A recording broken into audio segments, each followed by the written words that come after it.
Yes, we are live on Facebook also.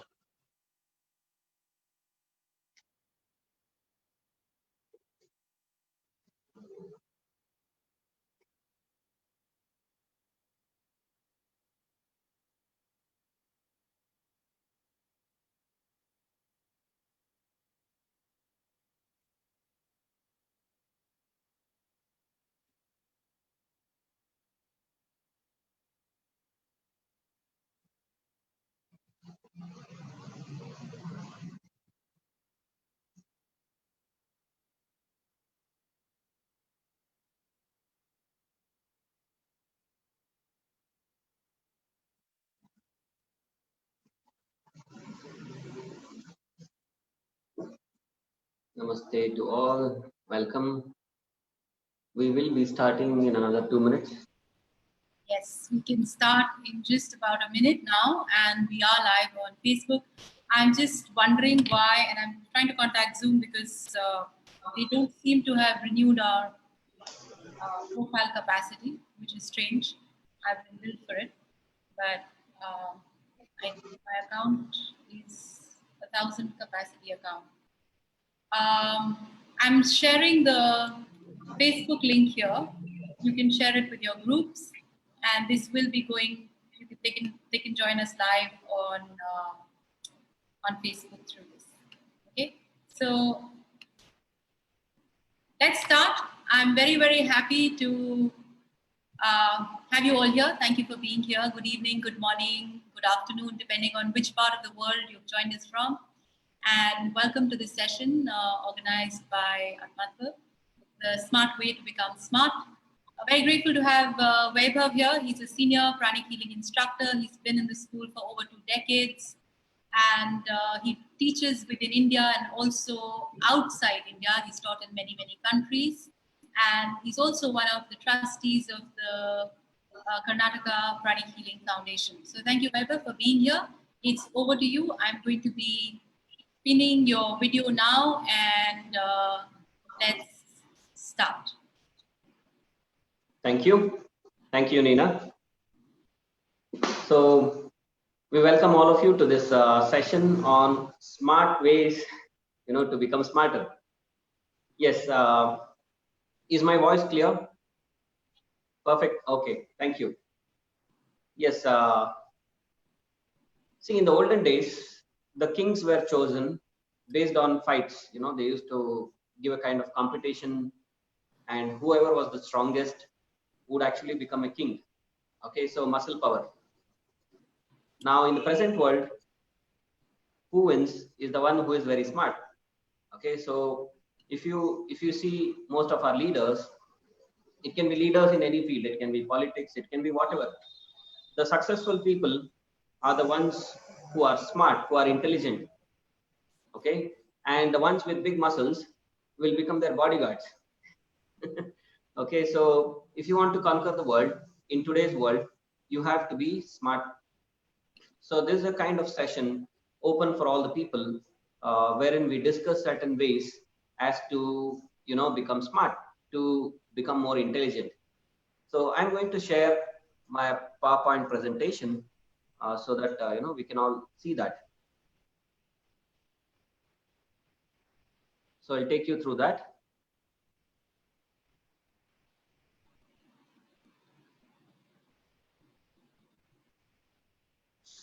Sorry, I'll just come to that.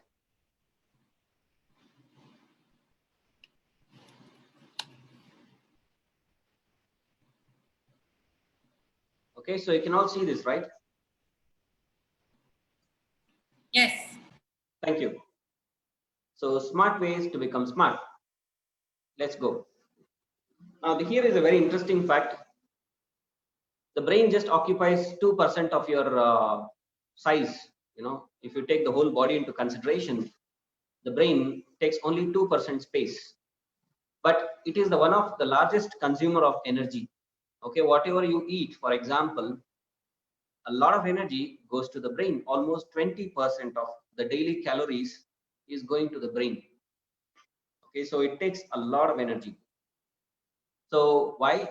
Because you all know that it plays a very important role. It's okay. So let's talk about factors affecting your intelligence. Okay, broadly I've classified into two categories. We have physical factors and we have energy factors. Okay, so which are the physical factors? The physical factors includes your diet, your exercise, your sleep, and any other disease or healthy conditions of your body, the activities that you perform, the emotions, okay, whether you're stressed, not stressed, the type of emotions you experience, and your socialization. So all these things affects your intelligence. Energy factors includes pranic energy levels of your body and also spiritual energy levels. Okay, this we will talk about it at the end. Now let's come to the diet part of it. Okay, so if you want your brain to be healthy, these are some of the things that you need to consume on a regular basis. Okay, omega 3. Yes, omega 3 builds the brain itself, the nerve cells, and is very essential for the development of memory and learning. Okay, so especially if you are a student, you need a lot of omega 3. Now, there are a lot of non-vegetarian omega 3 sources like fish, sea fish, and all that, but I've just mentioned the vegetarian sources here. So that's flax seeds. So if you want to improve your omega 3, you can start having flax seeds every day. But remember, any seeds, any nuts, when you eat, soak it in the water for minimum 30 minutes before you consume that. Okay, so this has to be consumed on a regular basis. Number two, you have to have lots of antioxidants. Why? Because oxidative stress can damage, in a long run, it can damage the nerve cells, and also it has a degenerating effects on the brain cells. So that's why you need to have lots of antioxidants. Which are the sources? You have berries, you have fresh fruits, you have vegetables, and you have turmeric. Now in Indian this thing, they also recommend eating ashwagandha, which is a good source of antioxidant. And also we have Brahmi leaves. Brahmi leaves is supposed to stimulate your memory power and concentration. So you can have Brahmi leaves on a regular basis. Number three is vitamin K. Vitamin K plays an important role in improving your memory power. So which are the sources? The sources of are broccoli, carrots, grapes, eggs, etc. Okay, there are other sources of vitamin K also, like the meat, the liver, and all. I have not included that. Next is zinc. Zinc is very important for nerve signaling. Okay, deficiency of zinc can also lead to diseases like Parkinson's disease or Alzheimer's. Okay, so one of the best sources of zinc is of course non-vegetarian food, especially the meat. Now, for vegetarians, the sources includes pumpkin seeds, which have the highest amount of zinc, and also eggs. Another important mineral that you need to consume on a regular basis to boost your memory is magnesium. Magnesium is abundantly found in, again, pumpkin seeds, banana, avocado, and in most of the nuts.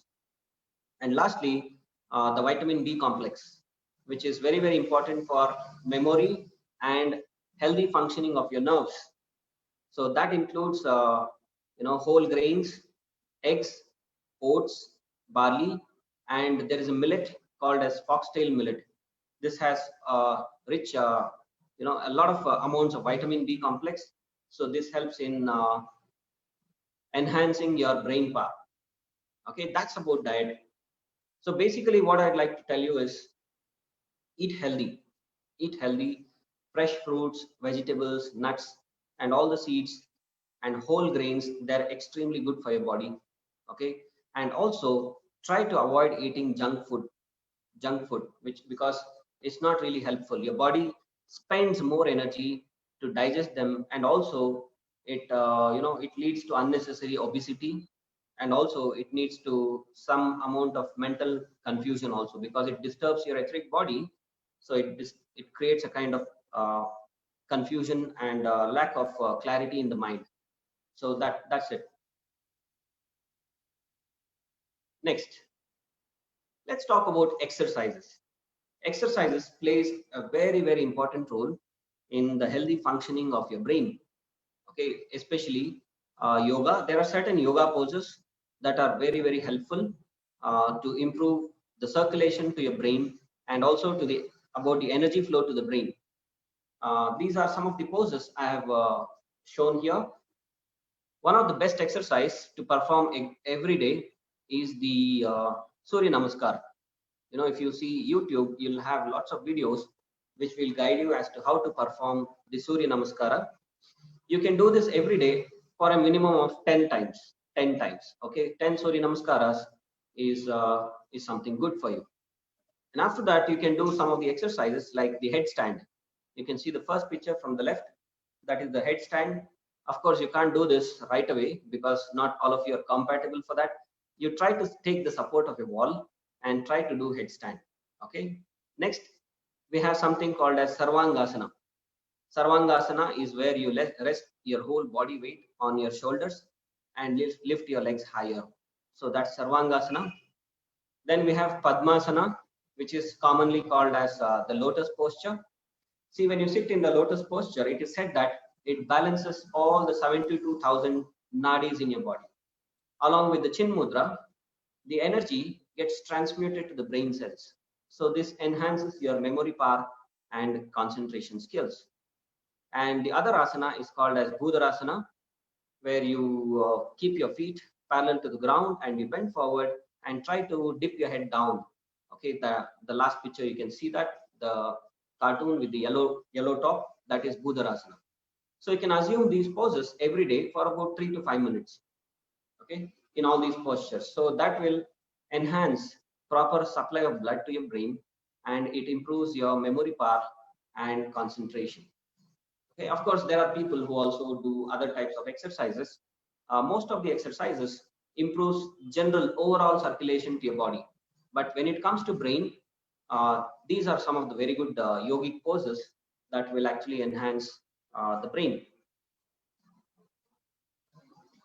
Now, another very important factor that affects your brain and your intelligence is the amount of sleep. Okay, this is extremely important. Sleep is a process where your body tries to regenerate. Okay, it tries to regenerate and self-heal. People who don't sleep properly or who sleep less, according to the studies, it has been seen that their lifespan goes down. Okay, also it has a serious damaging effect on the brain cells. So lack of clarity, lack of thinking, not able to remember things, retain things can be affected by impaired or disturbed sleep. There are many studies that shows what is the proper amount of sleep as per the age. Now, taking an adult into consideration, a good 7 to 9 hours of sleep is extremely important for your brain functioning. Okay, so it is also said that you sleep early and wake up early, because they will say that some people have a debate. They say that I sleep late and I get up late. Okay, now that if you do that, it will imbalance certain biological clock in your body. Okay, there is something called as Chinese biological clock. If you search that, there are different organs that receives blood supply at different times of the day. Okay, so according to that, the best time to sleep is between 10 p.m. to 5 a.m. Okay, so you have to go to bed early. I know for some of you 10 p.m. is too early, but worst case scenario, bargaining. Okay, make it 11, not late than 11, because after 11 your liver has to detox the body. If you don't allow your liver to detox the body, it starts accumulating toxins. Okay, one of the early signs is dark circles. You start seeing dark circles around the eye. That's an indication that your body is not expelling the toxins. Okay, so that's why sleep before 11. Okay, keep it as 10, and then you will sleep somewhere between 10:30. Waking up, you should try to wake up before the sunshine. Okay, this is a very healthy practice. People who people who keep themselves awake before the sunrise, they are supposed to be more healthy. I have seen many of my relatives who are elderly. They have crossed 80, 90 and all that. One of the most common thing I've noticed in most of them, and also I have done some of the inquiries of people who are crossing 80, 90 or 100. According to them, they all sleep early and they all get up before the sunrise. Okay, so preferably if you can get around 5:30 in the morning, if you can get up at that time, so that actually improves the memory power and concentration. Because the later you wake up, it has certain impact on your liver and other organs that will indirectly affect the brain. So sleep early, wake up early. Okay, there are certain health conditions that can also affect the functioning of your brain. Okay, number one, diabetes. So you know that diabetes affects the nerves. So in the long run, high sugar levels has a damaging effect on the brain cells. Then people with dental infections can also have problems with the brain. Okay, when people have a kind of infection in the body, like meningitis or any other infections, which leads to very high fever, that has a damaging effect on the brain. So sometimes these damages can be permanent also. Okay, head injuries or traumas to the head due to accidents or even due to stroke, okay, that can have a damaging effect on the brain. Then the last factor, which many people are not aware, is taking hot water bath on the head. Okay, a lot of people in India, especially for babies, they put a lot of hot water on the head. They think that if we give bath to the baby with cold or lukewarm water, it will catch cold. So what they do is they put a lot of hot water on the head, which is extremely bad. The brain cannot have handle so much of heat. Okay, so preferably you should put lukewarm water or cold water on the head area, because the brain is supposed to be kept cool. So you heat it, it has a kind of inflammatory reaction that leads to temporary epileptic attacks. Okay, these days I've heard some of my patients, they tell that the pediatricians tell them that epilepsy is common among children. Okay, now I don't think how come it's so common, and why does it become common? It's not a normal symptom. Now one of the reasons is most of them they give head bath with very hot water. Okay, so always take lukewarm water on the head, or cold water also is okay. Okay, activities.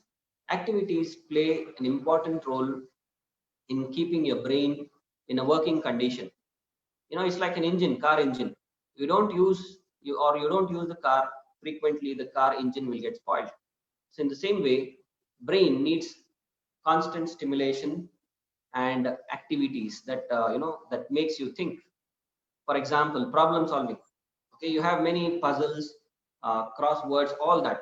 So you try to participate in that on a regular basis. Nowadays we have these apps also, which actually enhances your thinking abilities, cognitive skills. So you can download such apps and keep, spend some time, 10-15 minutes every day, trying to focus on problem solving. So when you do that, the brain gets activated, a lot of energy goes to the brain, and it tries to function harder. It's like brain gym.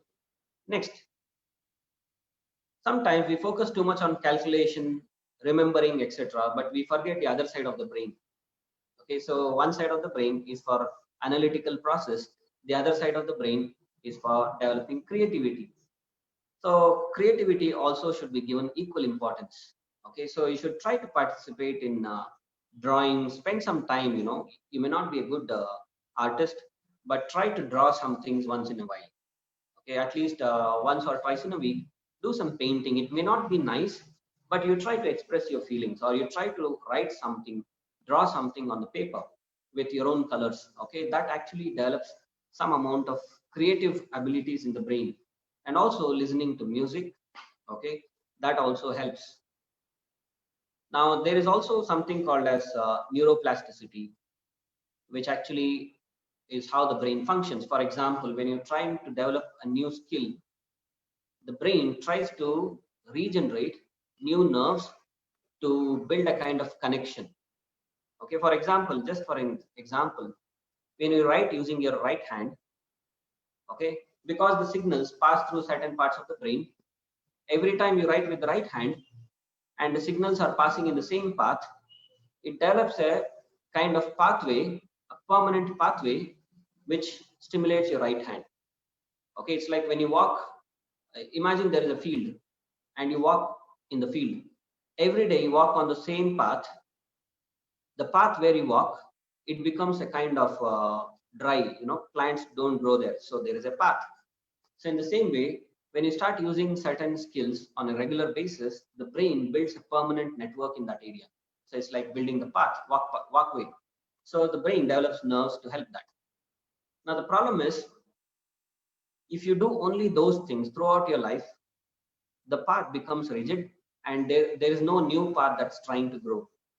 Okay, so one of the ways what you can do is to increase the neuroplasticity, to develop new neurons and brain cells in your brain cells.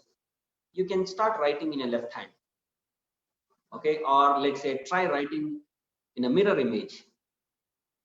You understand? So you try to do something different, or try using your left hand. Or if you are driving in a particular road every day, try changing the road. Okay, so start doing new things. So when you start doing new things, or like learning a new language is extremely helpful. So what happens, your brain tries to develop new pathways. So this is called as neuroplasticity. So the more skills you try to acquire, your brain is always working. One of the reasons, as people grow old, they actually become lethargic, or they have diseases related to the brain, is because they don't allow the new neurons to grow.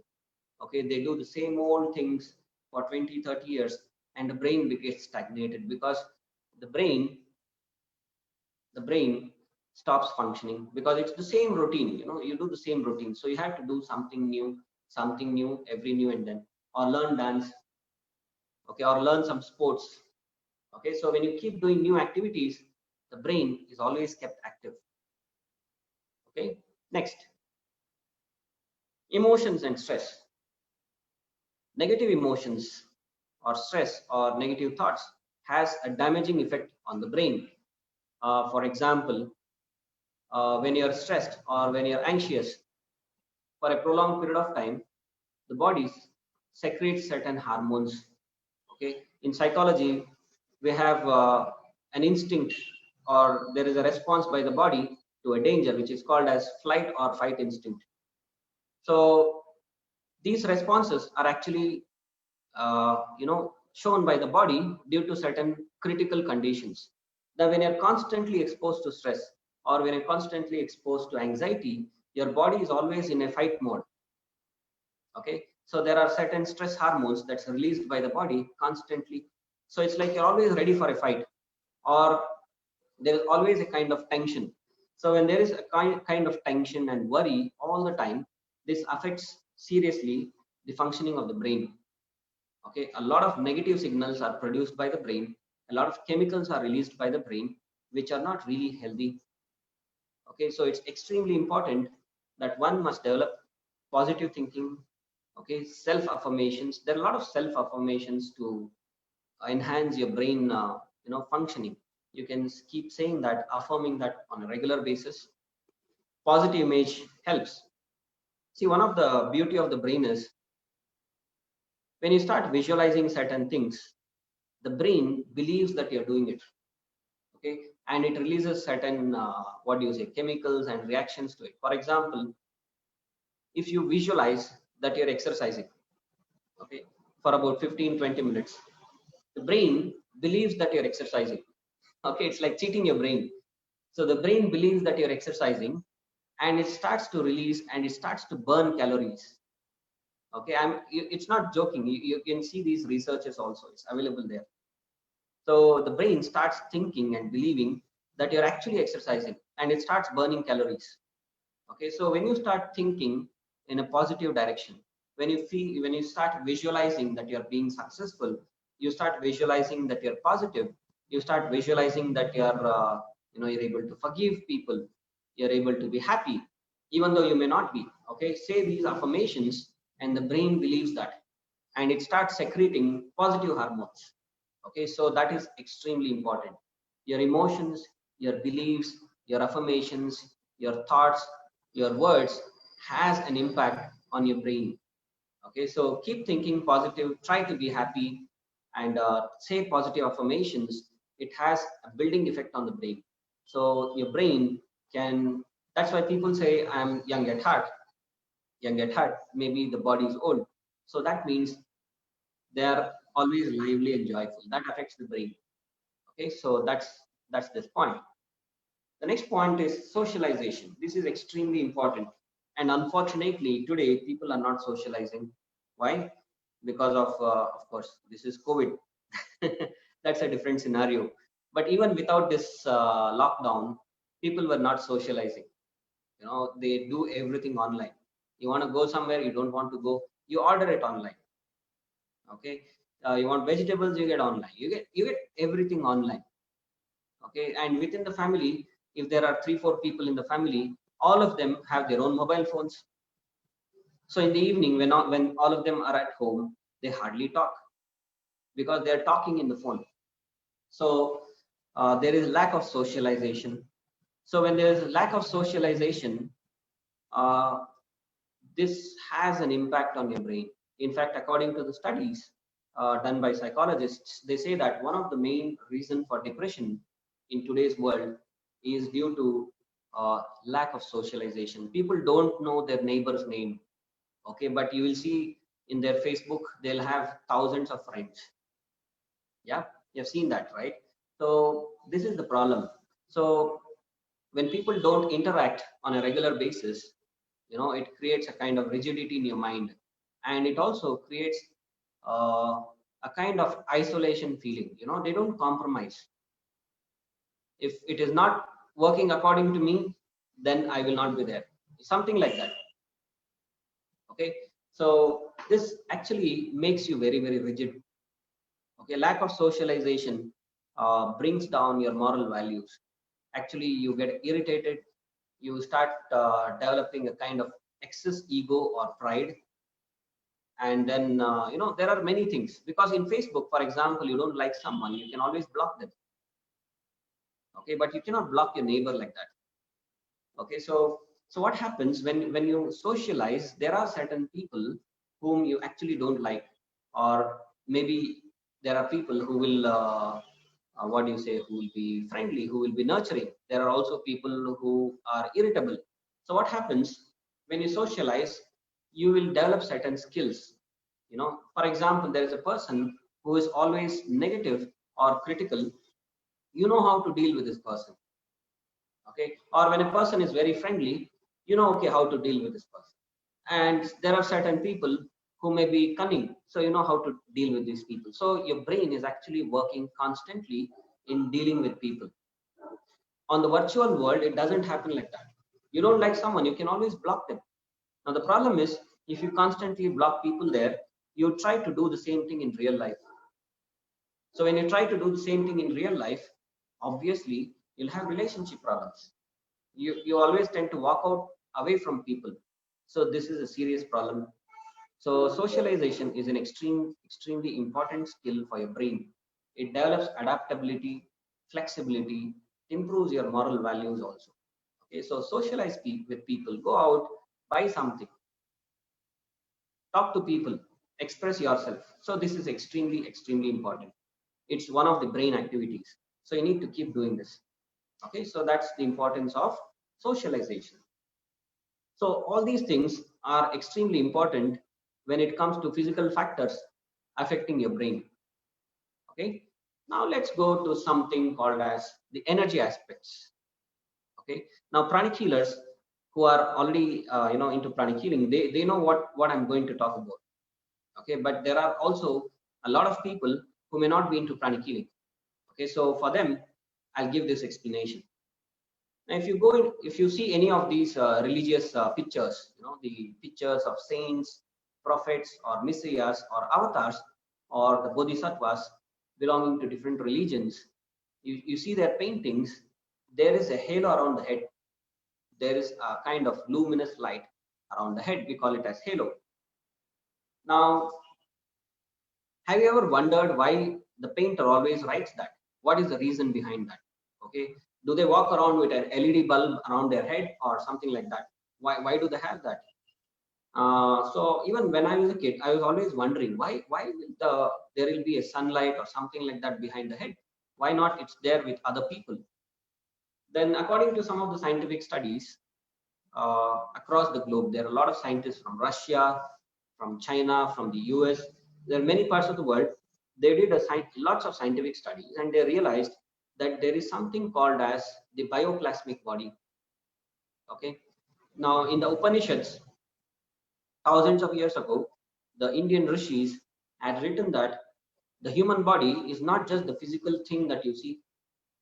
Okay, the physical thing that you see is just Annamaya Kosha. Annamaya Kosha means the body that sustains on physical food. Now, interpenetrating the physical body, we also have a Pranamaya Kosha, the body that survives on prana or life force or energy. Okay, so there are many, many shariras according to the Upanishads. So all these shariras or different subtle bodies, they coexist. Okay, so if you ask me where is the energy body, this body of light is inside your physical body, and it expands beyond your physical body. Okay, so these two bodies, they coexist. They coexist.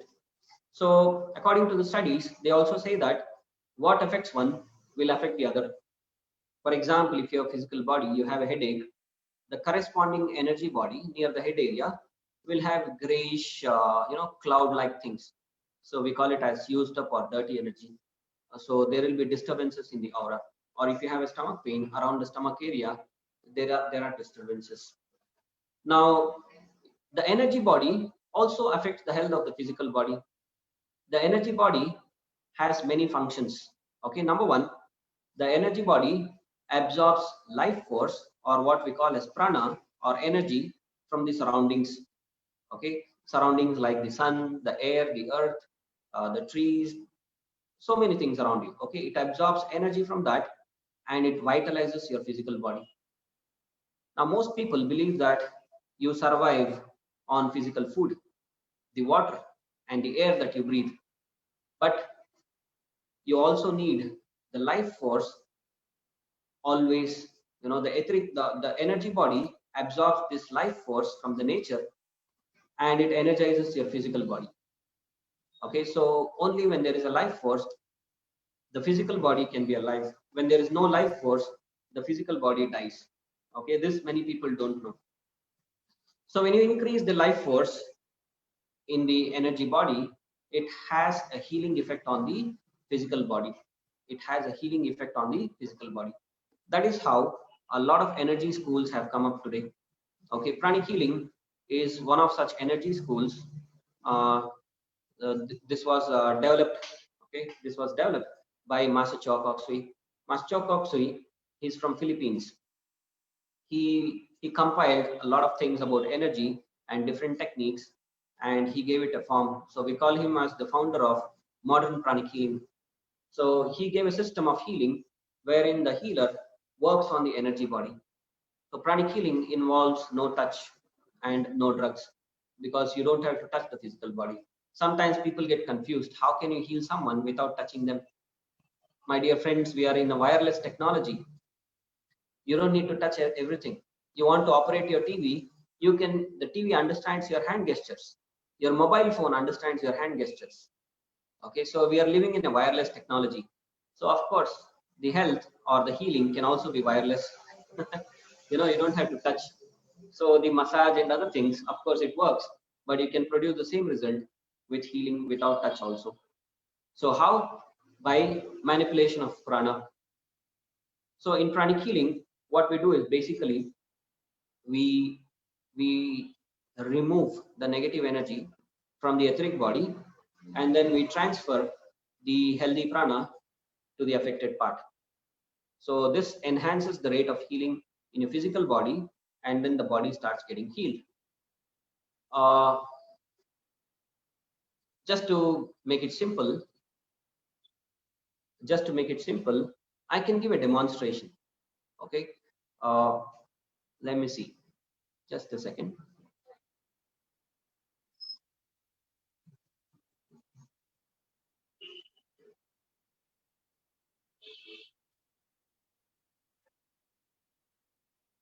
Okay, so I would request any of you in the volunteers who are watching this via Zoom, I want non-pranic healers, sir. Okay. If anyone is a non-pranic healer and who would like to experience healing, you can volunteer. I'll just show you how cleansing and energizing is done. Anyone would, with a simple pain or discomfort that recently started, maybe a headache or a shoulder pain, something like that. You can raise your hand. If there's a non-pranic healer in the group, you can raise your hand. Okay, Vinod. Vinod raised his hand first. All right, Vinod, you need to start your video. Okay, Vinod, I can switch on your video. I think Nina will allow you to do that. There he is. I can see Vinod. I'm going to be pinning your video.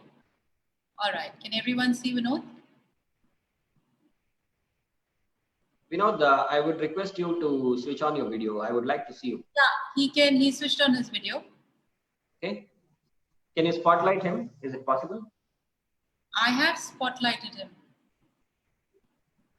Can you speak, Mr. Vinod? I think I can see your video when you start speaking. Instead of typing, speak. Just a minute. I'm just putting it. Okay. Can you see him now? Yep. I can see Mr. Vinod. So, Mr. Vinod, you said you have a headache. Okay, mute. I think his microphone his phone is muted. Yeah, now you can speak. Yeah. Sorry to raise my hand. My head is paining, but I am pranic healer. Oh, you're a pranic healer. Yeah, sorry. Sorry, Mr. Vinod. Sorry. Anyone without who has not studied pranic healing? Okay. Aditya, JC. Who is that? Aditya, I'm unmuting him. People have not studied pranic healing, please raise your hands. Yes. Okay, Aditya has been there. Okay, Aditya, I can see you. Can you speak? Yeah, I can. Hi, Aditya. Hello. So, tell me, what kind of problem do you face there? Headache. Headache? Which part? Yeah. Frontal lobe. Frontal lobe. Yeah. And shoulder. This side shoulder. Which one you want me to heal now? Brain. Frontal lobe. Okay, Yeah. so I'll just focus on the head area, Aditya. Okay. So just keep your arms open. Okay, slightly bend your head forward. Just mentally say that I will accept the healing. Okay. So what I'm doing is I'm trying to heal Aditya. I'm trying to clean the head area.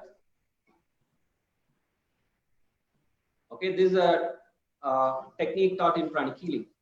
So we try to cleanse the affected part. So in his case, I'm trying to clean the frontal area, the area around the forehead.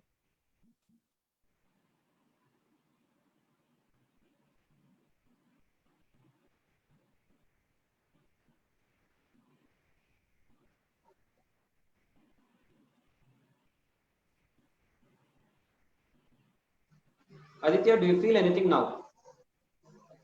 I feel calm. Okay, what about the pain? Pain's reduced a little. Can you scale it? Reduced by how much?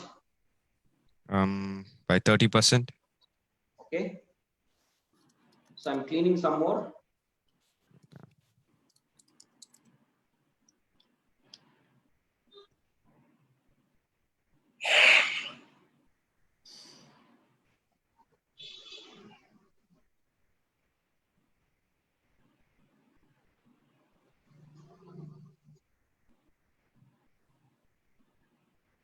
Aditya, what time you slept last night?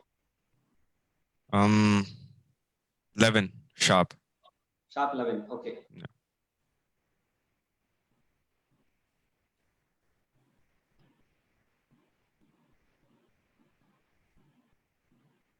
Now, how do you feel? Feel much better. You can feel the change.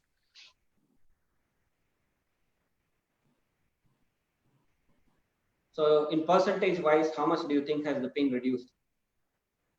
60. Okay, so I've just cleaned the head area of Mr. Aditya. So now I'm going to transfer healthy prana to the affected part.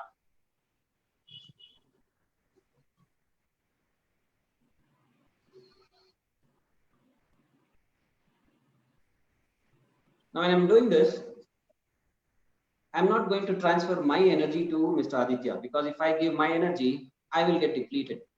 So what I do is I absorb energy from the nature with one hand, and with my other hand, I'm trying to channelize that energy to the affected part.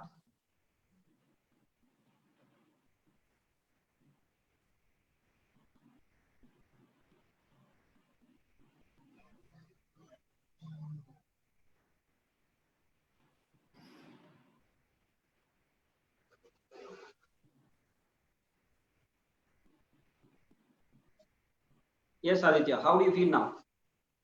Feel much better. Percentage wise? 0. I feel much better. It's almost gone? Yeah, it's almost gone. Thank you, Mr. Aditya. Thank you. Thank you. So you all witnessed how it happened, right? I don't need to touch. I don't need to, do anything.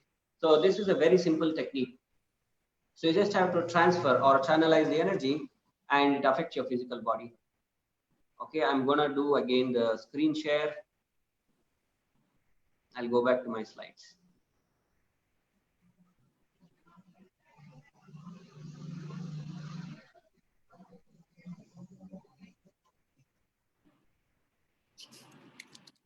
Okay, so yes, so now you all understood how the energy body can affect the physical body. In fact, this is faster than a painkiller. So Masachoa, who is the founder of modern founder of Pranic healing, he said that the energy body is like a mold. When you want to manipulate something in the physical body, you have to manipulate the mold. So if you know how to, remove the imbalances in the energy body, you can actually heal the physical body. So pranic healing works complementary to the medical system. So if the patient is taking certain kind of drugs, pranic healing can be taken parallelly with that. So what happens? The treatment of the physical body and the treatment of the energy body, they go hand in hand. So when you do that, the patient can experience relief at an accelerated rate. In fact, for minor problems, you don't even need to do anything. You just have to do pranic healing. For example, you saw that was a headache and it was healed without any drugs also.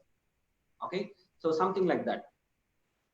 So in your energy body, there is something called as chakras. I think you have all heard of this. If you study yoga and other things, they talk about chakras.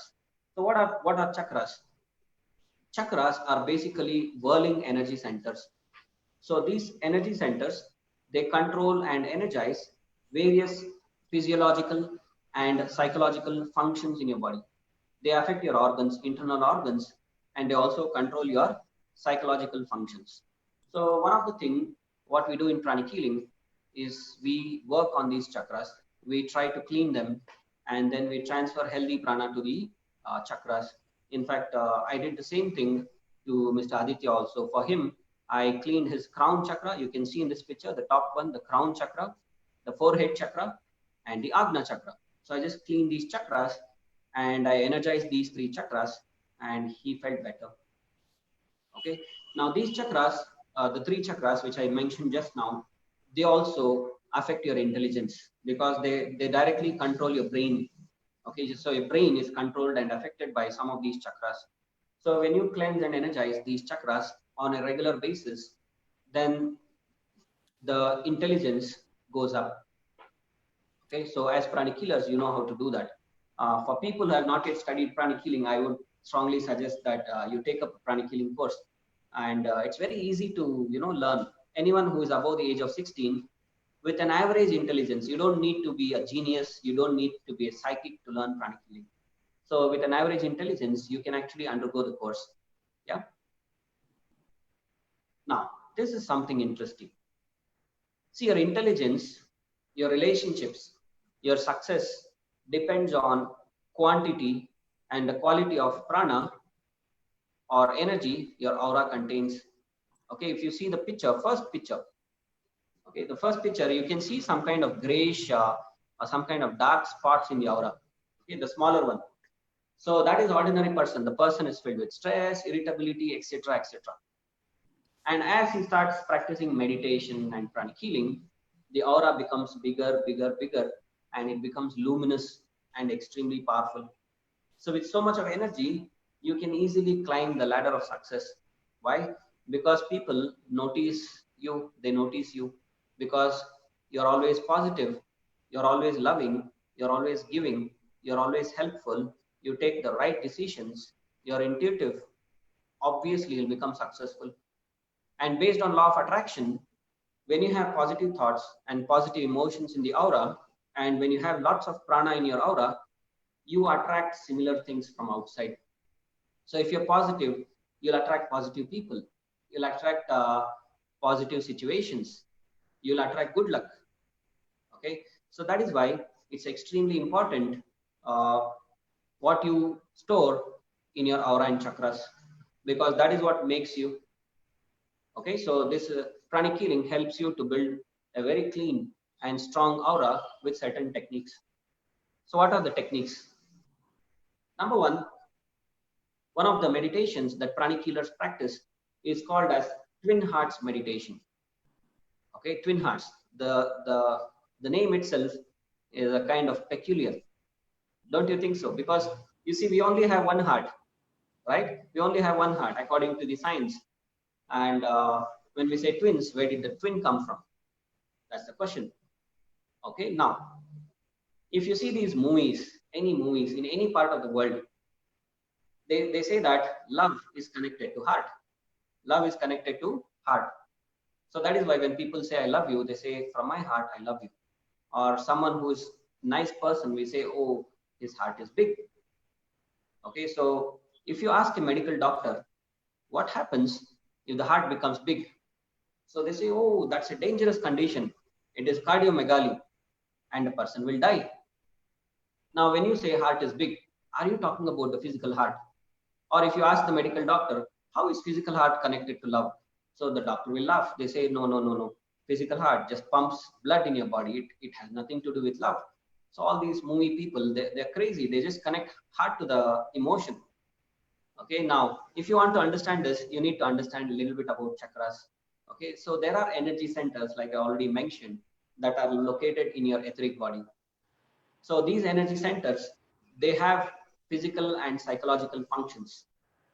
Now there is an energy center which is located at the center of your chest, which is called as the heart chakra.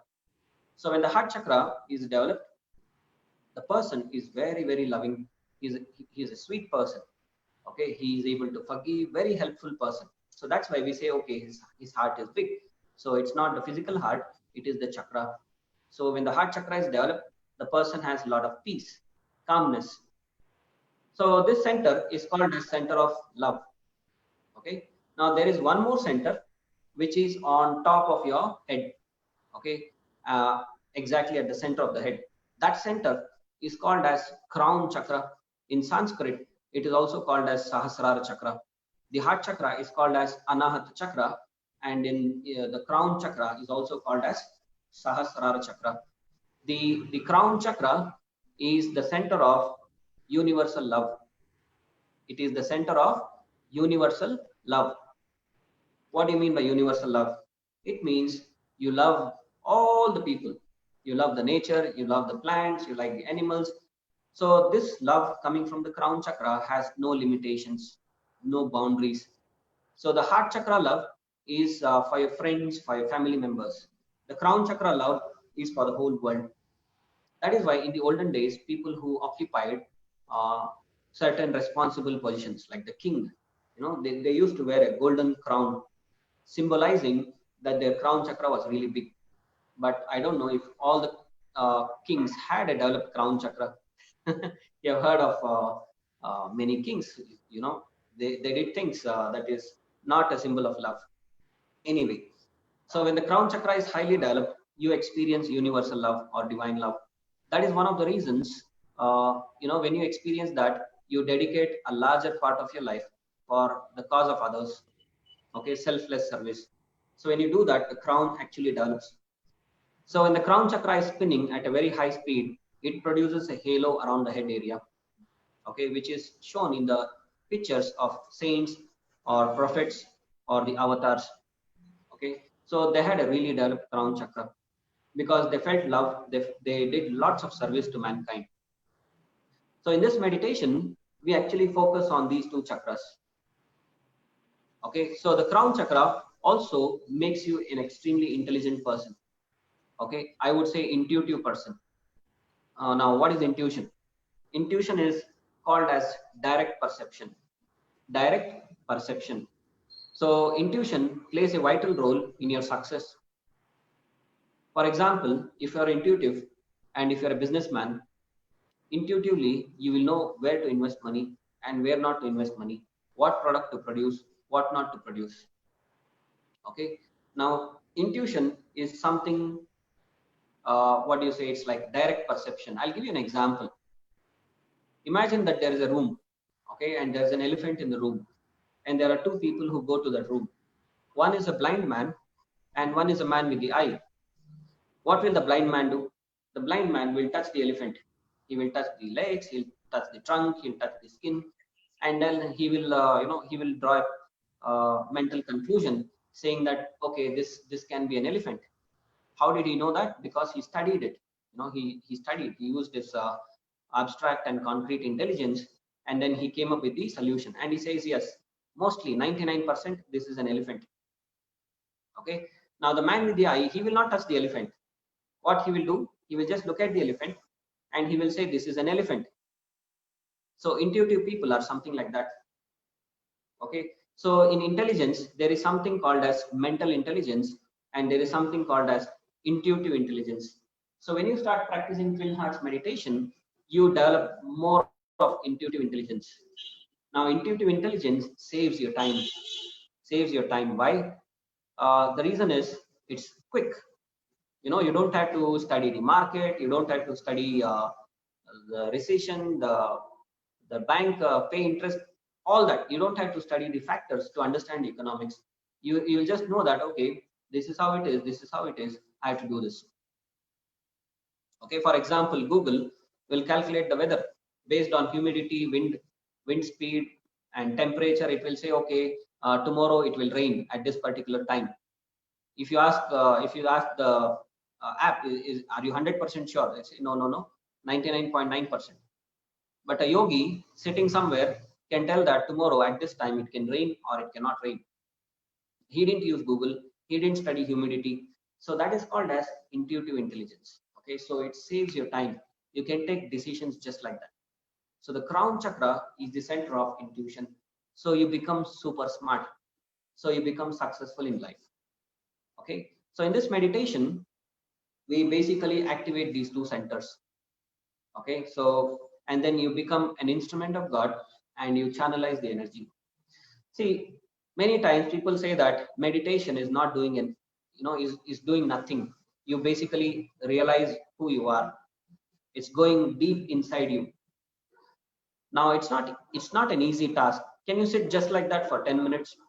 It's not possible. At least for me, about 10-15 years ago, it was difficult for me. Why? Because my mind would wander. It's just like if the river is turbulent, you cannot see the fish which is at the bottom of the river. But if the water is still, you can see the fishes that are under the bed, near the bed of the river. So it's something like that. When your mind is turbulent, is disturbed, you cannot see who you are. Okay, so this meditation is a guided meditation that helps you to calm your mind. How? Number one, you start activating these chakras by thinking of a happy event, and you smile at these centers. So the centers become active. And after that, you become an instrument of God and you channelize that energy through your body and you bless the earth. Like you can see in that picture, the person is visualizing a small planet Earth in front of him, and he is praying to God and he is blessing the earth. Now, when you do this, a lot of divine energy passes through your body. Okay, so when it passes through your body, it flushes out the old used up energies and certain of your thought forms, negative thoughts, stress energy. It is just getting disintegrated and flushed out of your body. So it's like there is a pipe and it is choked. So what do? One of the ways to clean the pipe is to pass the water at a high pressure. So when you pass water at a high pressure, the blockage will just get expelled. So in the same way, when there is a lot of energy that passes through you, all the old used up energies, negative thoughts, negative emotions get disintegrated. Okay, so you bless the world with peace, with love, with compassion and mercy. So when you do this, all the negative thoughts, negative emotions get away from your body. Again, there is something called as law of cause and effect. Okay, so when you sow something, you will harvest the same fruit. For example, you sow a mango seed, you will get a mango fruit. So in the same way, when you bless the world with peace, with love, with compassion, with abundance, what will come back to you? Same thing will come back to you. Okay, so because you wish that for others, it will always come back to you. And also based on law of attraction, when you have positive emotions in the aura, you attract similar people and you attract similar situations. So you bless the world, and it takes about 8 minutes. It's a guided meditation. Maschova's audio will come, and you just have to follow the instructions, and you're blessing the world. After about 8 minutes, you just put your hands down, and this is the actual meditation. You try to go within you. Okay, so we all believe that if I say, who are you? I will identify myself with my body. I say, oh, this is me. This is me. So I'm just identifying myself with my body. Now, just now, we have realized that we are not just the body, we also have an etheric body around us. Now, on higher levels of pranic healing, you also realize that you're not just the physical body or the etheric body, you are something that is inside. You are the operator who is operating all these bodies. Okay, so you have to go beyond the limitation of your physical body. So what you do is you visualize a small point of light on top of your head, and you mentally chant the mantra Om or Amen or Amin according to your religious beliefs. So look at the light and you chant the mantra. Now between the two Oms, when there is a gap, you concentrate more on the light. So when you do this exercise, you slowly go into a kind of trance. You feel that you're floating, and sometimes you see your body in front of you. So gradually you'll have a kind of out of body experience. So you realize that, oh, so if I'm not the body, I'm something else. Okay, so this takes years of practice.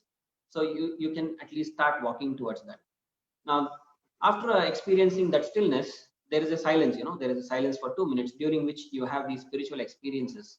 And then you come back to your body, and then you just release the excess energy, because too much of energy is again not good for your body. So anything you have excess is not healthy for you. So you just release the excess energy again by blessing the earth. So this whole meditation takes about 21 minutes, just 21 minutes. Okay, so this is guided by most of the pranic healing instructors today online. In fact, Nina is also doing this on a regular basis. I am also doing this on a regular basis. We have our own different times wherein actually we play this meditation online. So probably later you can connect me or with Nina. So we'll give you the timings and you can join us and we can actually do this meditation. Okay, right now I'm not going to play the audio CD because that itself will take about 20 minutes, and it stretches, and also the exercises, it takes about half an hour to 40 minutes. So that's why we are not going to practice this meditation, but just keep this in mind. This is one of the beautiful meditations because you start with a happy event. There is no seriousness in this meditation, because meditation, people think that it's all about concentration. No, concentration, yes, it is there, it's a part of it. And this is the best meditation for people who cannot concentrate, because you see, it's a guided meditation. So Master is guiding us through the audio, and you just have to follow the instructions. So for beginners, it's a fantastic meditation. Okay, and you'll start enjoying it because you bless the earth with love, with peace. You experience so much of joy when you do this meditation. So this meditation, because it activates your heart and crown, it improves your intuitive intelligence. And not only that, it activates your heart, it makes you a better human being. Okay, today what's happening is most of our universities, unfortunately, they focus on IQ, intelligent quotient. They just make people intelligent, practice that, practice this, practice that. So mind is sharp, but the problem is there is no heart. There is no heart. So when there is no heart, And when there is no crown chakra, the problem is that intelligence can be misused. They lack sensitivity. They lack social responsibility. This is one of the reasons why the whole world has COVID-19 today. Okay, when it started somewhere, if they had taken proper actions, okay, not to let the disease spread, today the whole world would not have suffered like this. Okay, even today, if you see people, they're just roaming around. You know, there are infected people. They know that they have something, but they try to avoid, quarantine. So they just roam around. They're insensitive. They're insensitive. They just don't think that I can infect another person and that might take his life. You know, that's the problem. So people are smart. They know how to escape a seal down locality because they don't have developed heart and crown chakra. They don't feel love. They don't feel care. They don't feel sensitivity to others. This is the problem. So when most of the people are like this, we can expect more dangers in the future. Okay, and this meditation is the need of the hour. So people have to start thinking from the heart. They have to start thinking from the crown chakra. So that is why EQ is also very, very important. What is EQ? Emotional quotient. So if you have IQ, you can get a job. You can get a job easily. You can get a job, but for how long you survive in that job depends on your EQ. Okay, so the meditation on twin hearts, it balances your IQ and your EQ. I would say it enhances your IQ. I would not say it's intelligent quotient, it's intuitive quotient. Okay, so something like that. So it's a beautiful meditation. I think all of you should practice this on a regular basis. And this has to be done regularly. It's like going to a gym. You just do once. Yes, you feel blissful, you feel nice, but what after that? Nothing. So if you want to develop your body like this, your energy body like this with big bright aura, then you have to do this regularly. Regularity is the key. Okay, since this meditation is available online, you can join regularly with us and you can start meditating. And once the classes start happening, you can enroll yourself for the class also. Okay, so that's about twin hearts meditation. Okay, next. Just to add, I have put in the link. The meditation is available at a time that is convenient to you, morning, afternoon, evening, even late night, 7 days a week. In fact, in 6 different languages. If you see the chat, I've put in the link. You can choose a timing convenient to you. You can choose a language convenient to you, and Fantastic. access to the meditation through that every day. Thanks, Nina. That was very helpful. Okay, so people have it's like a menu card. You have the whole choice of timings. You have the whole choice of language. So what more you want? So you just have to join. Okay, so just prioritize twin hearts meditation in your life, because it is going to make you a better person. See, I don't promise that you'll become a saint or you'll become highly intuitive or something like that. At least let's expect something minimum. You'll become a better human being. You'll be able to handle your relationships properly. You'll be able to forgive people. You'll be able to experience love and happiness in your life.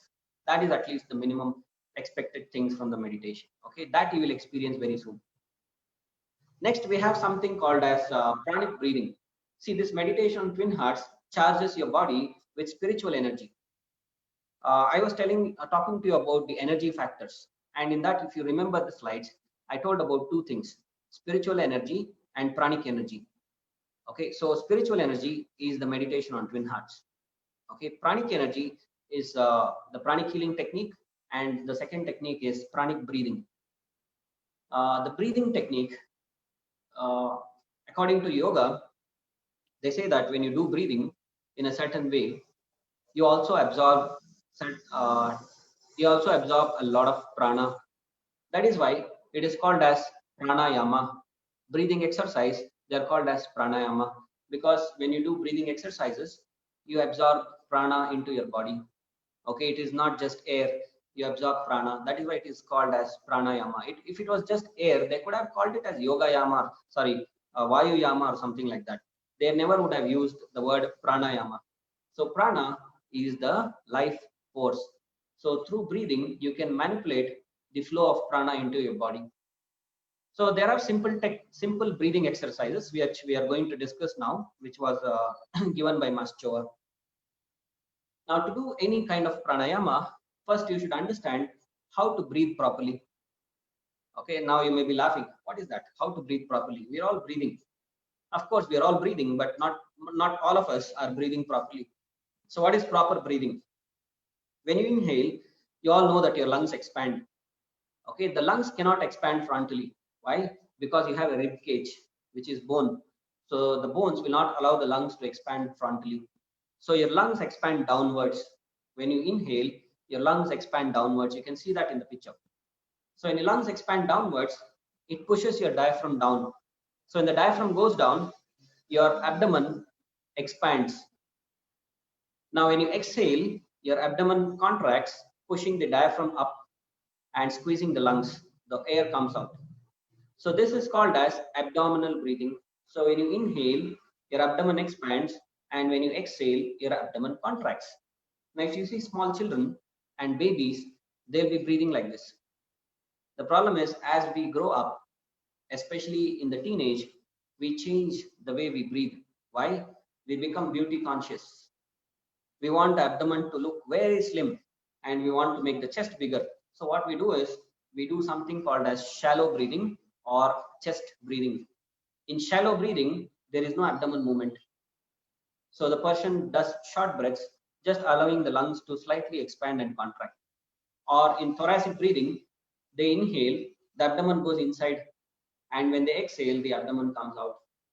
Okay, now why don't you try how you breathe? Why don't you check? Keep one hand on your navel. Okay, keep one hand on your navel and inhale and exhale deeply. Observe what's happening. Observe. Inhale, exhale. Inhale, exhale. Okay, now if you feel that your abdomen is expanding when you inhale, thumbs up to you. You're doing it properly. Okay, perfect. Now for people whose abdomen is not really expanding, or in fact, if it is going in the reverse direction. So in inhale, if it is going inside, you have to change. In fact, I belong to your category also. When I joined Pranic Healing, I was doing chest breathing because I used to go to gym, and I was giving more emphasis on expanding my chest. So I was not really practicing abdominal breathing. So initially, for the first 2-3 days, I would consciously move my abdomen when I breathe. Okay, so I was just being aware of my abdomen whenever I breathe, and I changed the way of breathing. So abdominal breathing is the right way of breathing. If you do wrong way of breathing, the amount of oxygen or the amount of air going into your lungs becomes reduced. An average man takes 4 to 6 liters of air per minute. If you do chest breathing, you hardly take 2 to 4 liters of air. So what happens? The amount of air going inside is greatly reduced. And when the air going inside is reduced, the oxygen in your blood also goes down. In your younger age, you will not feel anything. But as you cross 25-30, when you reach middle age, you start experiencing tiredness. You start feeling that very frequently you're catching cold or sinusitis. You're getting headache. You're feeling sleepy in the afternoon. Okay, all these are early symptoms. Or your hairs, they start turning gray. Why? Low vitality, less oxygen. Oxygen is the basic fuel for all the metabolic activities in your body. So when we cheat ourselves of oxygen, then definitely the organs cannot function properly. See, the abdomen looking big, small depends on the fat around your abdomen. It has nothing to do with the way you breathe. See, children, they don't have fat in the stomach, but still they're in good shape. Even though they do abdomen breathing, their stomach don't look big. Okay, so to cheat the fat, we actually do wrong breathing. So please change it. So once you're able to do proper breathing, you can actually do pranic breathing. Okay, how to do pranic breathing? Very simple, very, very simple. You have to inhale slowly, okay, and hold your breath for 1 or 2 seconds. And then you exhale slowly, and again hold your breath for 1 or 2 seconds. So when you inhale and hold, it is called as full retention. And when you exhale and hold, it is called as empty retention. So when you do full retention, when you practice full retention, you allow your lungs to absorb more oxygen into your body. When you practice empty retention, your aura creates a kind of vacuum. So the next cycle, when you start to inhale, it absorbs tremendous amount of prana from the nature. In fact, in this picture is taken from the book of Master, basic pranic killing book of Master. So in this picture, you can see that. So the person is doing pranic breathing, his entire aura is absorbing the prana.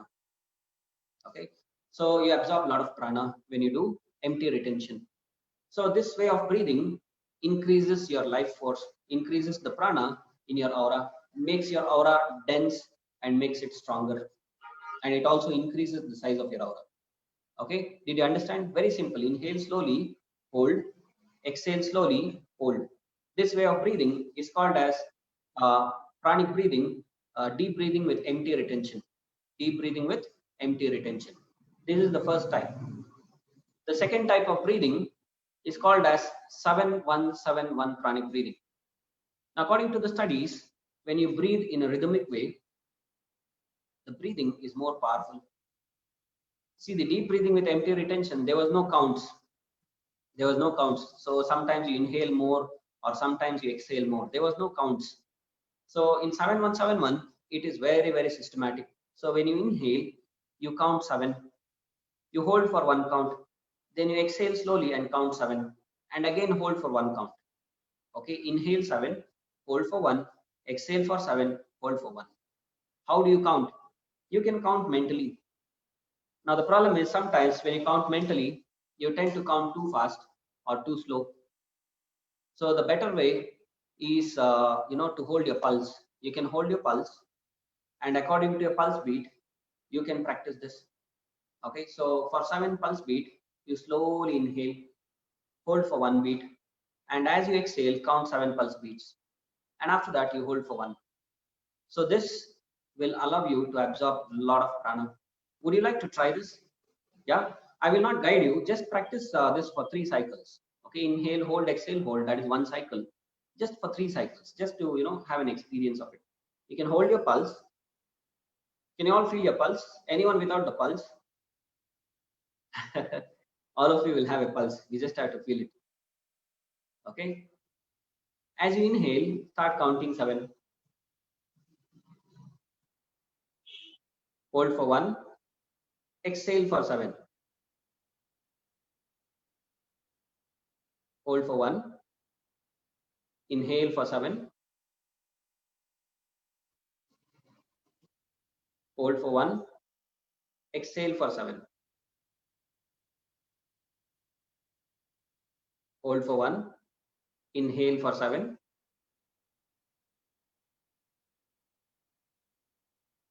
Hold for 1. Exhale for 7. Hold for 1. Normalize your breathing. As simple as that. Now to make your breathing more powerful, there is a mudra. Have you heard of mudra? Mudra is nothing but connecting certain fingers, to increase or to manipulate the energy flow in your body.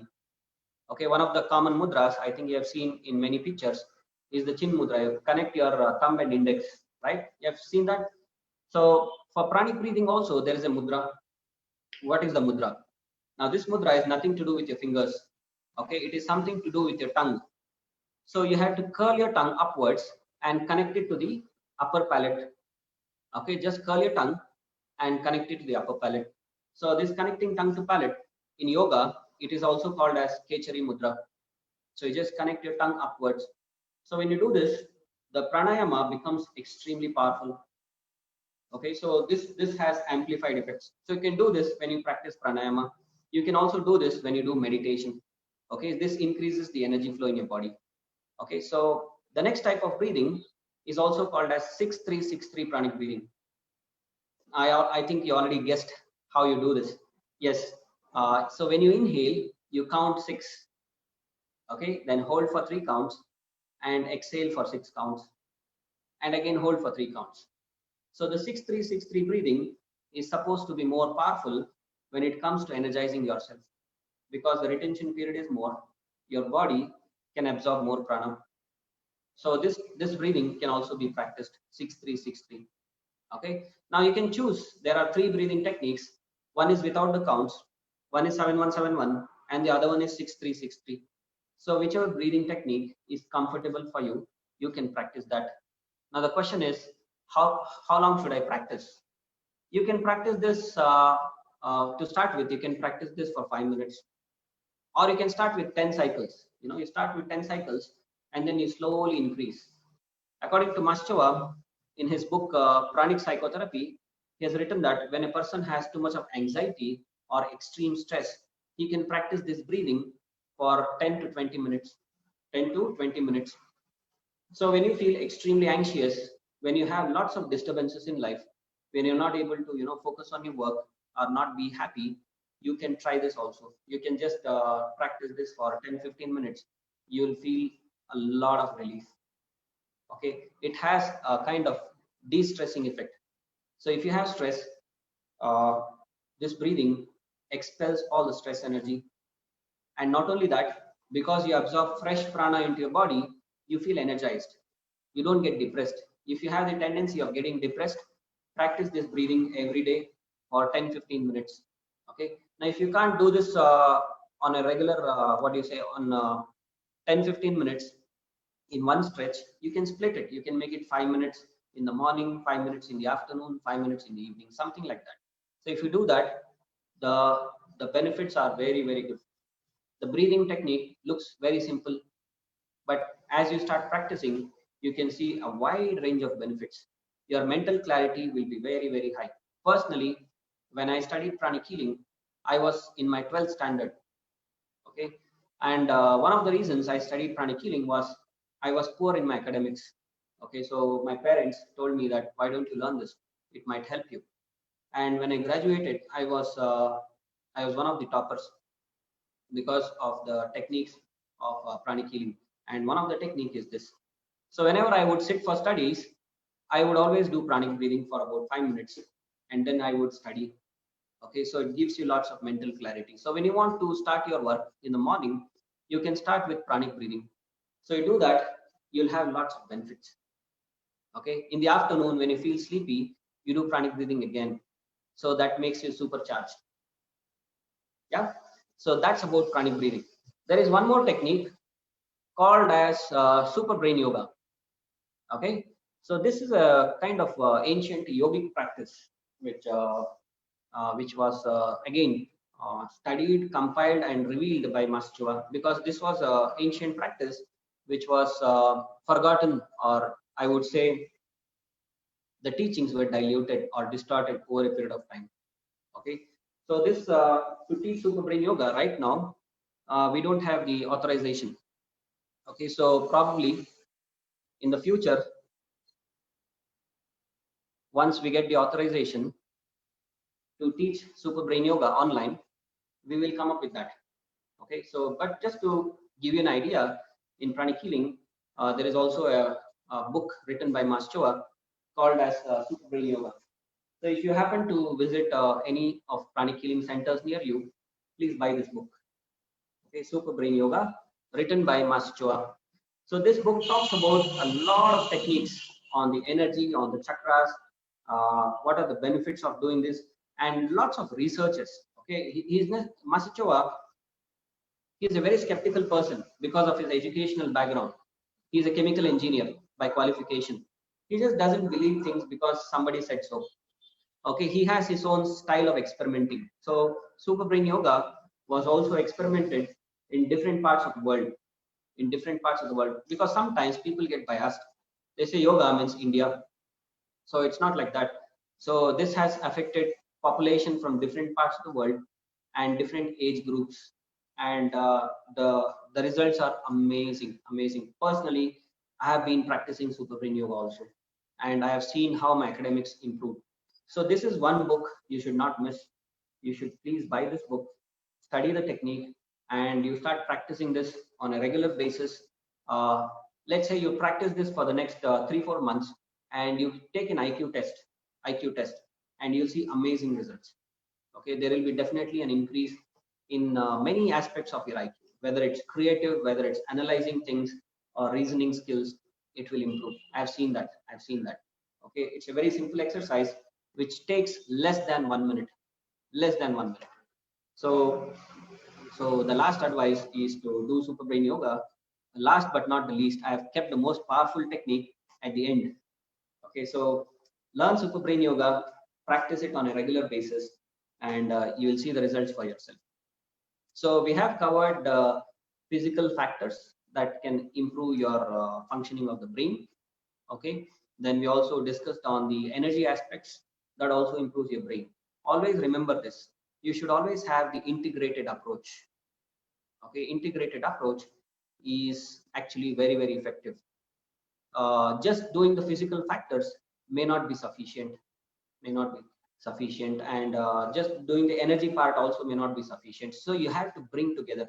You have to study the physical factors, what we just discussed, and also incorporate the energy aspects also, because a lot of people, they are not aware of the energy aspect. They are just thinking about the physical aspect, like the solving of the puzzle, brain exercise, brain gym, visualizations and all that.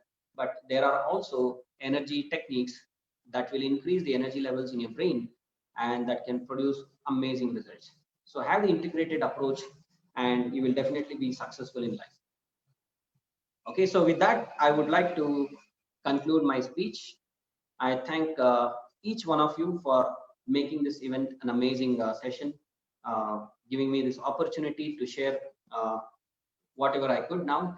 And I also thank Nina for always encouraging me to, reach out for a lot of people like you and to share some of my, personal experiences. Definitely, these are not my teachings. These are the teachings of Maschava. At least the energy part of it, it is all Maschava's teachings. When I studied Pranic healing, I got most of these teachings. The other part of it, the diet, the exercise and all, I studied it through certain teachers and books and also internet. And some of this I have personally experimented also. It has benefited me. Okay, so thank you so much. Over to you, Nina. Thank you, Vaibhav, for a very enlightening session. I think we have just a few minutes. If there's anyone who'd like to ask a question, at least the ones on Zoom can do that.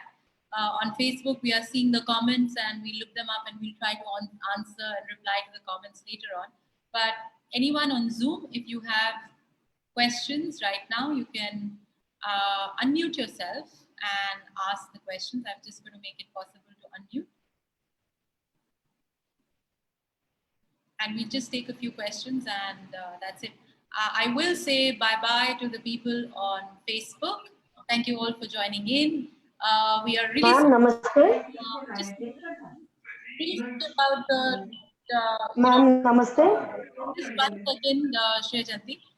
Sorry about the Yes. capacity being this thing. I had to speak to the Zoom support team and we had made an error and we shut my Zoom capacity to 100, whereas it should be 100. So we did take about almost 800 plus registrations, and I know some of those. But I hope you will watch this session on Facebook. It will remain there. Okay, thank you. Go ahead. Yes, ma'am. Ma'am?